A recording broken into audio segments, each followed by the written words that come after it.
अगर मुझ जैसे चोर को ये 10,000 दे सकते हैं तो भगवान की दया से इतने बड़े पुलिस ऑफिसर को मेरा मतलब है कि 10,000 का 15,000 ले लीजिए इंस्पेक्टर साहब, लेकिन मुझे छोड़ दीजिए, मुझे छोड़ दीजिए। आप मुझे रिश्वत देना चाहते हैं? अरे नहीं सर, ये रिश्वत कहाँ है, बच्चों की मिठाई के लिए है।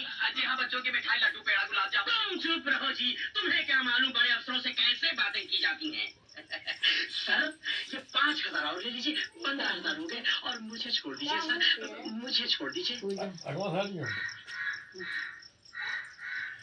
पूजा होती है, भगवान का जन्मदिन है। आइंदा कानूनी हरकत मत करना। और तुम पता नहीं मना गीते बनोत है ले जाइए। एक तो चोरी करता है, ऊपर से शरीफ आदमी को अपने साथ मुझका फुक्का को ला जमने और वो तो ना आवत तो हो दिए वा देखो नचा ऊपर बनाओ थी निक लगा लो इसे इसे ये कर कड़ू तेल What a beauty!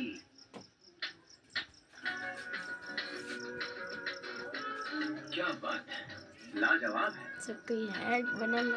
चलती क्या है? ऐसा लगता है जमीन बने हवा में तैर रही है।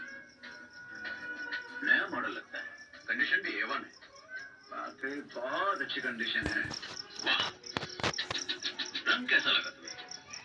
दिल चाहता है इस रंग में कभी भंग न पड़े। पर संभाल के चलाने वाली चीज है, बहुत संभाल के। बॉडी तो कमाल की है यार, शेप देखा है? वही तो देख रहा हूँ बबुआ। एक बात है लेकिन महंगी बड़ी होती, टेढ़ करेलू मगर ये कि भाई कभी बिगड़ने वाली चीज नहीं।